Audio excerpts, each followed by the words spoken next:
When hope is gone, undo this lock and send me forth on a moonlit walk. Release restraint level 0.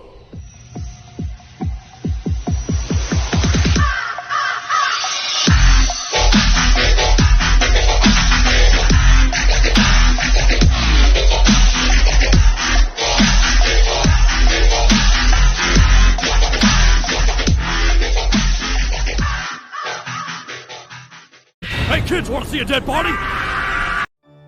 Hi guys, this is the Void of the Ravenclaw. Welcome back to another fanfiction story.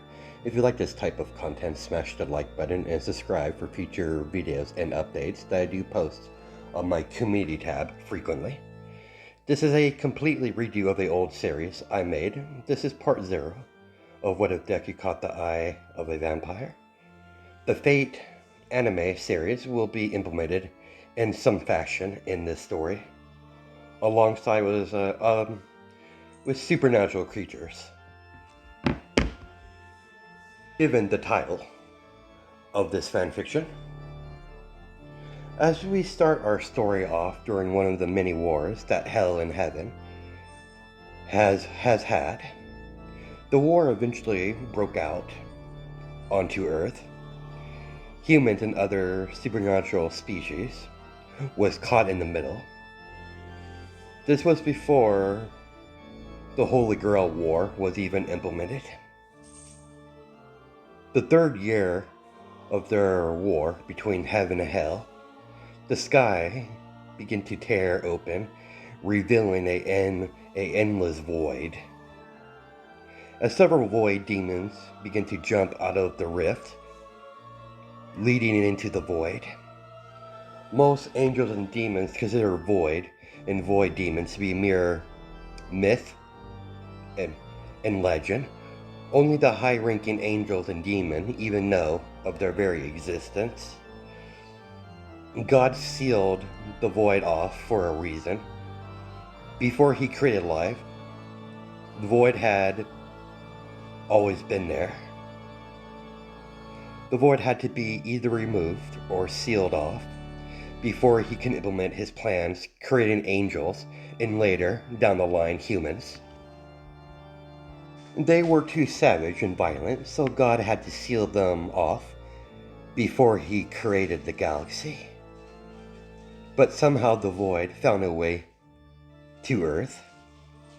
Now the war between heaven and hell has become a war between heaven and hell and the void. But the void demons knew the rift they made was only temporary. They're very much still sealed from heaven, earth, and hell. Several of their chosen void demons secretly use this attack as a diversion to blend in with humanity, to breed half-breeds. Humanity. Eventually their humanity will be overtaken. Eventually their humanity will be overtaken by their demon side, eventually losing their humanity completely and becoming full-fledged void demons. But the process is long, and they can't stay on Earth. And they can't stay on Earth for very long. Eventually, heaven and hell join forces to push back the void demons. Managed to eventually push the void demons back into their realm and sealed off their rift. But the void demons' plans are already in motion, as several of their kind blend in with humanity. Many of their offsprings did not survive because of the angels and demons hunting them down. Only one survived the pregnancy. As soon as the half-human, half-demon was born, give me a second, guys. It was placed in a basket and placed in front of the orphanage door somewhere near where Camelot will be established in the near future. The half-human, half-void was, like I said, placed in a basket in front of the orphanage by a cloaked figure. With their job done, the cloaked figure was sucked back into the void. One of the nuns noticed a small child just outside the orphanage and checked out for a letter, but found none, and she took the basket that had a small child inside into the orphanage. They decided to name the small child Lancelot. Young Lancelot was different compared to the rest of the children. He had pure white hair with red crimson eyes. Beyond his unique appearance, he was mostly a normal child at first. Lancelot was always fascinated with darkness. He would always sneak out of his bed at dead of night. Lancelot is currently 5 years old. Even at this age, he easily taught himself to read. He began to sneak out of his bed in the dead of night. He's always been able to see at night like it's daytime. So seeing in dark was never a problem for Lancelot. But he's always kept himself distant from the rest of the other children instead of playing with the rest of the fellow orphanage in the orphanage. He spent his time studying on all sorts of subjects in the orphanage library. The orphanage has a pretty decent library. He exited his room and made his way to the library in the orphanage to read some more books. When Lancelot finally got to the library, he found the book where he wanted to read. The moment he sat down and about to open the book, someone plucked the book out of his hands. Sister Victoria. As he looked up to see Sister Victoria responsible for taking his book. We both know you far past curfew. It's clearly past your bedtime, little one. How did you know? You sweet boy, nothing get past me now. I believe it's time for you to go back to bed. I need to take you back to your own before Mother Cassandra finds you out of bed. Unlike her, I'm the nice one. Now, shall we?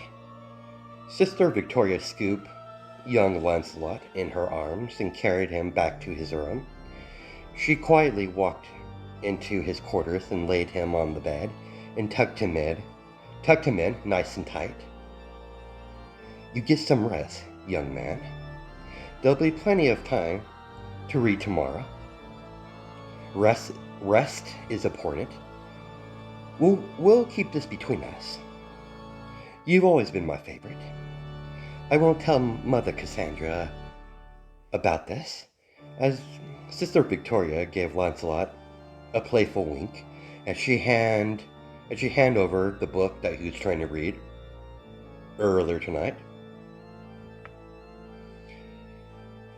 Then placed a gentle kiss on his forehead and quietly left the room, only to see Mother Cassandra waiting for her.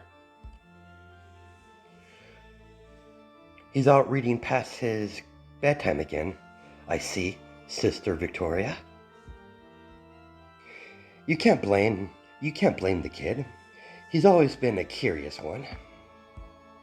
You're too soft on him. You know you soon get attached to these children. These children are being bred for cattle for our kind. I'm fully aware of this. I'm fully aware of what kind of orphanage this is. I know this orphanage is being used to turn human children into obedient cattle for us to feed upon at our leisure when they become the appropriate age.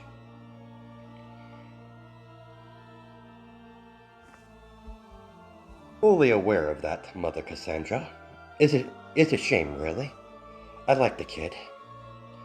But there's something different about him. I don't know what, but I have a weird feeling. We've only scratched the surface when it comes to Lancelot. I would have to agree, he's odd for a human. Just keep an eye on that one. If you do your job correctly, I don't think anyone would mind if you keep him, considering how fond of him you are. Can't help it, he's adorable. I take it our cover hasn't been blown yet? No, the humans have no idea of our operation. It's not the most glamorous course of action, and I find this whole thing to be disgusting, targeting children. But how we've been feeding cannot last forever. We need a new method, and this is the best we can do. We have different orphanages like this all over the country of Great Britain. Don't think me as heartless. I do feel sorry for the children, but it must be done. As they continue to talk, as they stepped into Mother Cassandra's office. Moment I got this order, much like you. I don't know about you, but I find it to be disgusting, but a order is a order. It might be distasteful, but it's still effective to get them young enough so they won't know any better. They'll believe this is normal. They might be cattle, but they will be well taken care of cattle. I know this isn't the first time I've been assigned to one of these orphanages. I'll keep an eye on young Lancelot. It's not too difficult. He doesn't go out exploring. He doesn't even interact with the rest of the children. He's always had his nose in a book. Yes, he does have a quite thirst for knowledge. The next morning, Sister Victoria was serving all the children their breakfast as everyone was sitting in the dining room of the orphanage. Mother Cassandra leaned closer to Sister Victoria's ear. Take care of the children. I have to entertain our guests. Understood, Mother Cassandra. As Mother Cassandra slowly walked out of the dining room and made her way through the chapel, heading towards the front door and walked into the sunlight to meet her guests, she stood in front of the orphanage front gate, waiting for her guests as a large group of bandits began to approach. As Mother Cassandra gave them a gentle smile. What can I do for you, gentlemen? Kill the nun and gathered up the children. How rude, how barbaric. But I can't allow you to do that.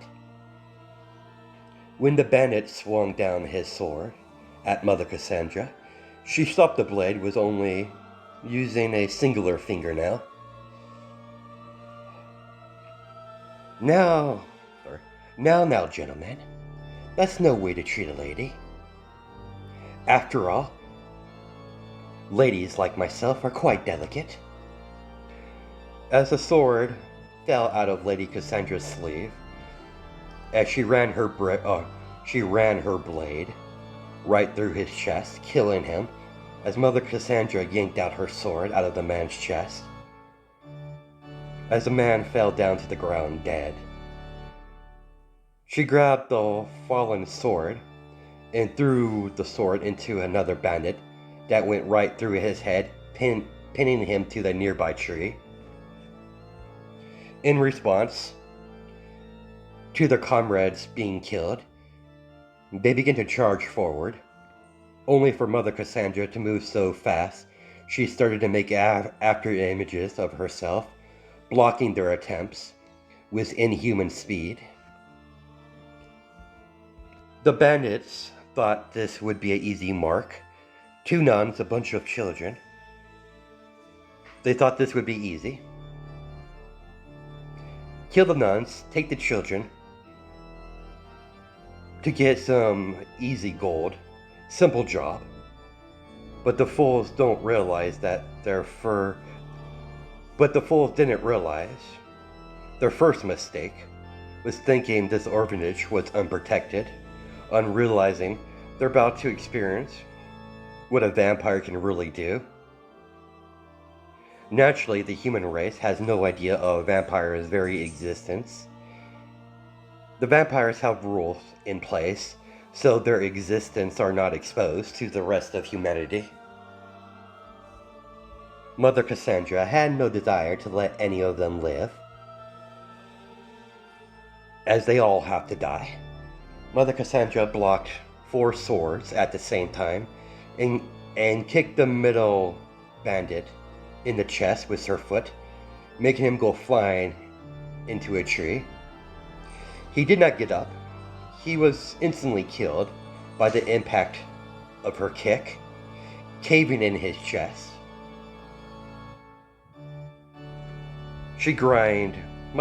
Mother Cassandra grind her sword against one of the bandits. Then she performed a sideward slash, making the remaining 4 bandits become unbalanced. Seeing her opportunity, she cut them down with precision, as all the 4 bandits fell to the ground dead. Mother Cassandra used the blood that's all around the area to create a floating blood swords. With a single motion of her hand, all the floating blades flew through the sky, killing every single bandit except one of them, as Mother Cassandra grabbed the man by the throat and lifted him up in the middle of the air. "I'm gonna fucking kill you, you stupid bitch." How adorable. You still think you're a threat. But I know that's not all of you. Where's the rest of your friends? I'm dying to meet them. I'm not telling you shit, you cunt. Such foul behavior in front of a lady. No matter what, I'll get the information regardless. If you tell me willingly, or I have to rip it out of your mind. Blood can tell you many things, you foul animal. As Mother Cassandra roughly bit down onto his neck, releasing her grip around his neck. As she proceeded to drain his blood, seeing his blood memories when she was done feeding upon the human. She ripped off his head and casually tossed it to the side and began to fix her nun uniform, making sure there's no speck of blood on her or a single hair out of place. With one snap of her finger, all the bodies began to catch fire, burning them to ash, as she slowly made her way back through the front gate of the orphanage. Sister Victoria could clearly smell the scent of blood outside of the boundaries of the orphanage as she saw Mother Miranda came walking through, with not a single hair out of place, and a single drop on her clothes. "I see you got done early, Mother Cassandra." "That I did, Sister Victoria. We have things to discuss. Not now, later tonight, when all the little ones are fast asleep. I have a task for you." "Of course, Mother Cassandra. I would be delighted." "Please excuse me, I have to track down Lancelot." As Sister Victoria walked off to find Lancelot, Her first stop is at the orphanage library, where he spends most of his time. There you are, my little bookworm. As Sister Victoria entered the library. Good day, Sister Victoria. She plucked the book from his hands and put it back on the bookshelf. Enough reading, little one. You've been cooped up in this library the entire morning. Let's do something fun. Follow me, Lancelot. Lancelot had no choice but to follow. He knows how Sister Victoria gets when she gets that idea in her head. There's no changing it. It's easier for him to just go along with it. He might be 5 years old, but he's a lot smarter than the rest of the children, and clearly more educated. Victoria led the young Lancelot into the wide garden area of the orphanage, and threw Lancelot a wooden practice sword. What's this? It's a practice sword, silly. You're around the right age to start to learn how to use a sword. As Victoria grabbed another practice sword for herself, I'm going to teach you a sword stance that I created myself. Now copy my movements. And she begins to go through the first process of her sword style. Lancelot follows suit, copying her every movement she made. He still is new to holding a sword, even if it's a wooden sword. Sister Victoria had to correct him on several occasions to make sure he was holding the practice sword properly and making sure his stance was perfect.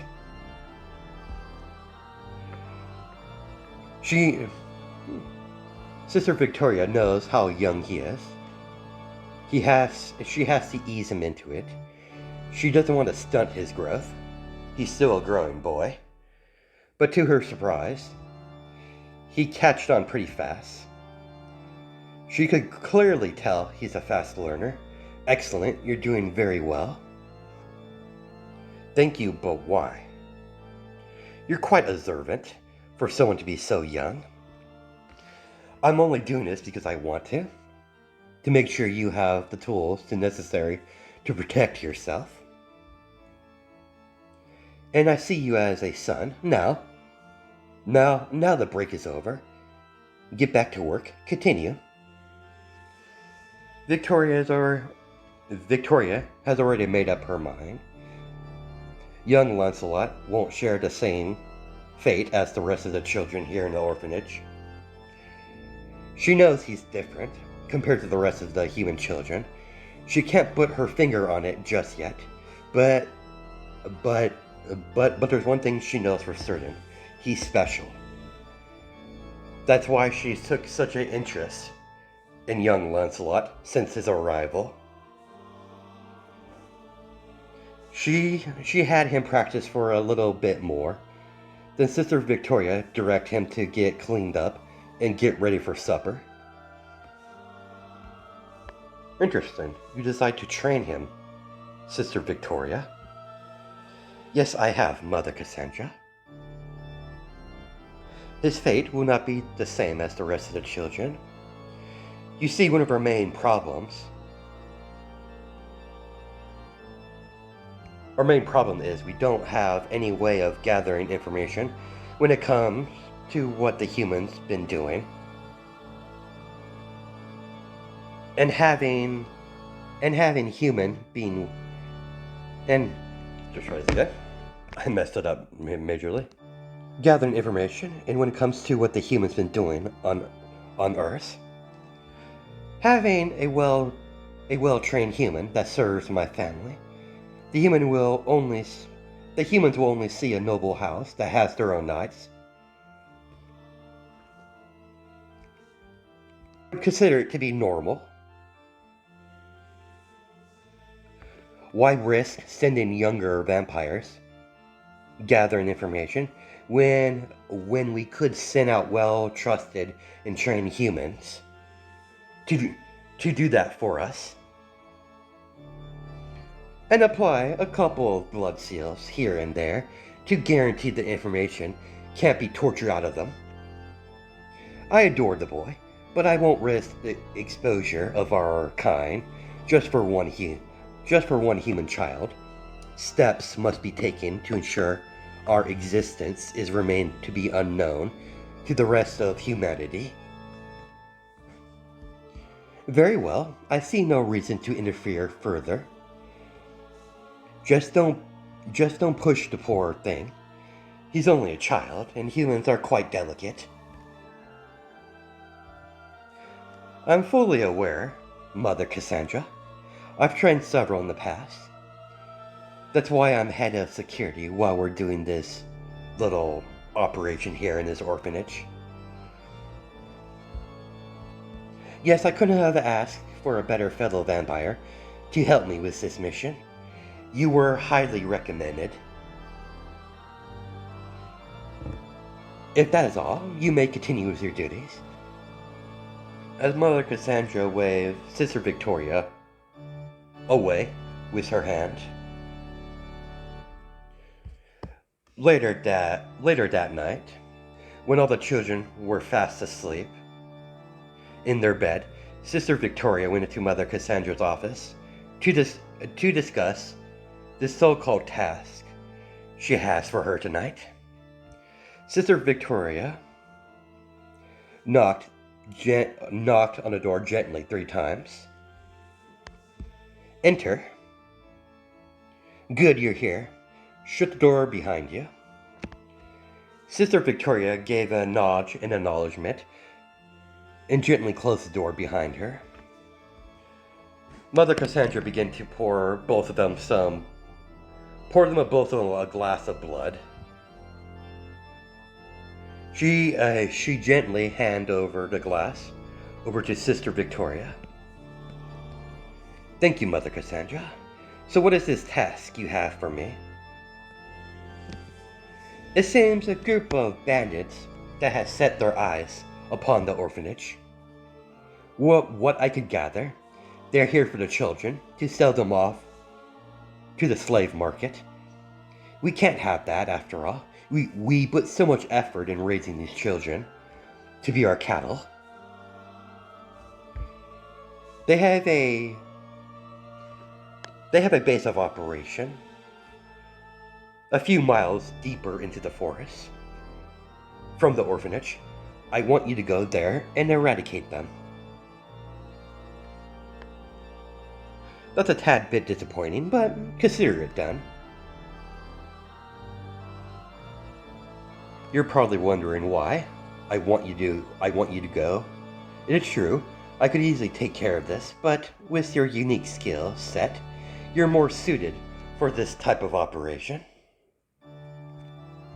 You definitely got the right girl for this. How big of a bandit group we're talking about, Mother Cassandra? According to the blood memories, they're a good-sized bandit group, about 200 strong. 200, you say? Won't be too much of a challenge. If we were talking about 400, now that would have been a little more challenging. Oh well. I'll take care of this right away, Mother Cassandra. Sister Victoria drank the rest of the blood in one gulp and left the office through the shadows and came out of a nearby shadow near the gate of the orphanage grounds. Sister Victoria immediately began to run in vampire speed, running through the forest, going deeper, maneuvering around the trees and any obstacle in her way with great ease and grace. Then she immediately jumped onto a large tree to get a better view of the field where the bandits are camping in. Where the bandits have a large camp of 200 bandits with a large fire pit in the middle. and bandit tents scattered all around, and half constructed wooden buildings scattered as well. Sister Victoria noticed several wooden lookout posts all around the edge of the camp.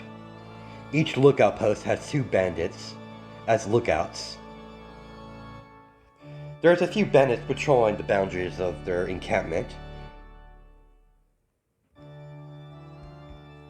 She also noticed the half-finished buildings. They're clearly trying to bunker down, and Victoria can't have that.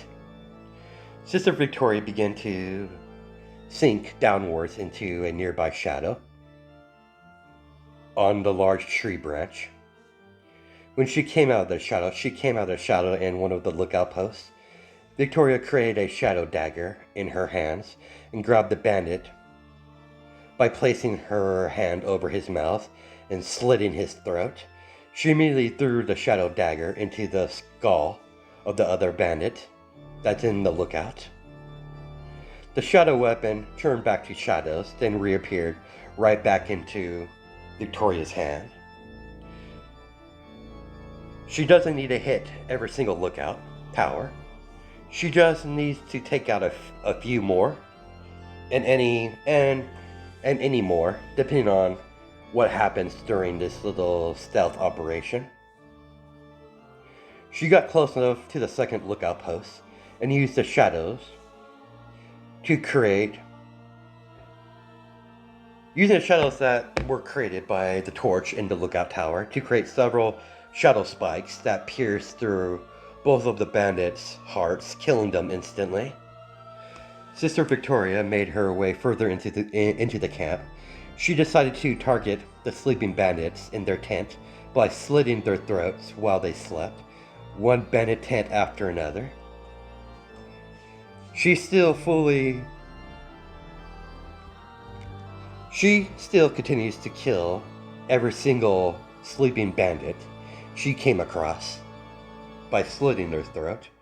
When all the sleeping bandits were all taken care of, Sister Victoria began to target the stragglers that are alone in the camp and begin to target them, killing them one after another. She decided to kill the rest,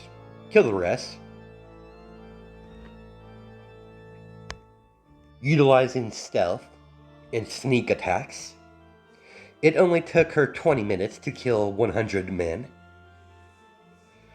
Sister Victoria jumped and stood on top of one of the walls of the half-finished wooden buildings that the bandits is in the process of making.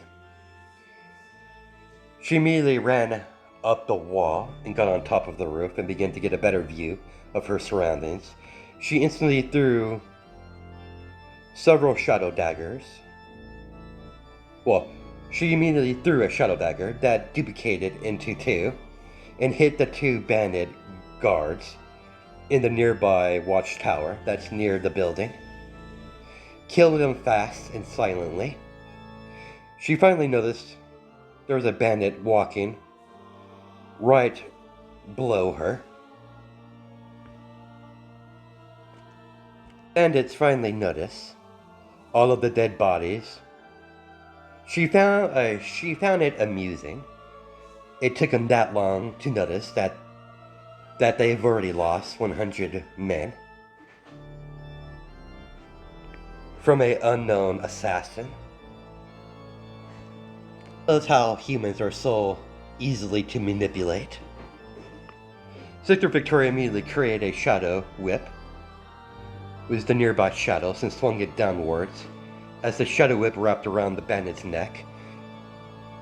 As she pulled him up on top of the building and covered his mouth with her hand, as she tilted his neck to expose more of his neck, and bit down and began to drink his blood.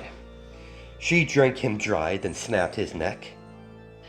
Victoria jumped off the roof using her superior physical strength and landed in front of the large fire pit.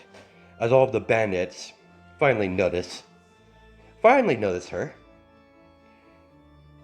Victoria immediately created several shadow daggers and began to throw them at each shadow. As the daggers begin to sink into the shadows, then come out the opposite shadow into several bandits. While Victoria is cutting down bandit after bandit with a shadow sword, Victoria threw another shadow dagger with her opposite hand in the air and kicked it into a nearby shadow. As the shadow dagger came flying out of a shadow behind one of the bandits and pierced right into his skull, killing him instantly. They eventually begin to surround her. An unknown voice came out of the large tent. "Stand down, I'll handle this myself," as a bulky man came out of the larger tent, holding two large, slightly curved bandit blades. Came walking out of the tent, as he set the blades next to a wooden post. "So this is who responsible for killing my men, a fucking nun. Last time I checked, nuns are not in the business of killing." She gave Flint a sweet smile. "What you said is true, nuns are normally peaceful, but you made a grave error targeting the orphanage." As her sweet expression turned to a deadly serious one, her once smile now turned into a frown. "I have a feeling the big man upstairs won't mind if I get rid of scum like you. After all, bandits are a dime a dozen." Flint started to laugh. "I like you. What's your name, woman?" You may refer me as Sister Victoria, animal." He laughed. He started to laugh louder, hearing the animal remark, as he took a swig of his ale. "How about you join us? I could use a woman like you. After all, you managed to kill a really good portion of my men without even being noticed. You clearly have skill." "I'm going to have to politely decline. I don't work with animals." "That's a shame. Everyone stay out of this. If you interfere, I'll kill you myself. Now give us some space." Flint grabbed his slightly curved dual swords that's leaning against a wooden post. Sister Victoria extended her hand outwards to the side as all the nearby shadow began to slowly move towards her palm into her hand, creating a one-handed longsword made out of pure shadow. The shadow immediately began to harden into a black blade made out of pure darkness. Flint was the first one who charged forward, swinging his huge curved blades down upon the female nun, only for the female nun to easily block each swung with great ease. The moment Sister Victoria swung her shadow blades, when Flint went to block, the moment Flint blocked Victoria's swings, he was pushed back as he slid backwards from the force of the attack from the small nun. Well, small compared to him. He towers over her, because he's a lot more taller and bigger. Victoria immediately bolted forward, using vampire speed, and vanished, and when she reappeared, she was behind Flint as she swung her shadow blade to the side, getting the blood off her blade. Flint touched his cheek, where there was a long slash mark on the side of his face. Flint spun around immediately to face his opponent, only to see the nun was giving him a cocky smirk.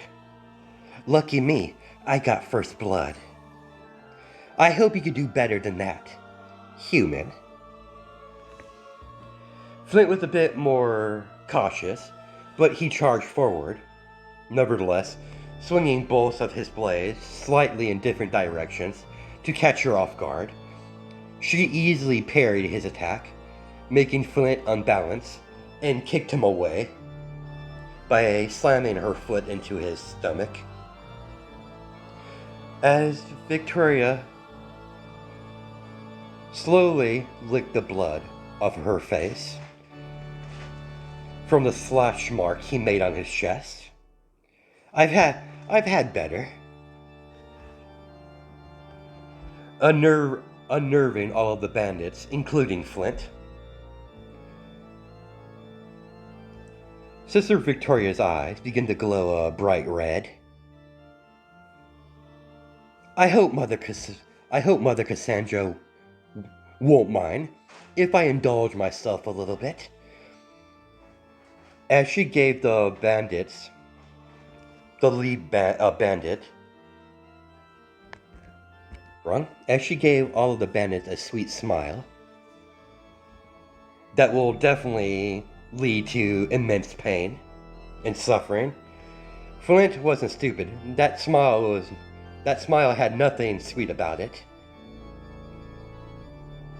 Flint has seen some things in his time. He's seen monsters, and there's no doubt this nun is a monster in a human form. Shall we continue, little tasty human? That's where we're going to stop it. Hope you guys have a good night and day, judging by time zones. And I'll catch you in the next video.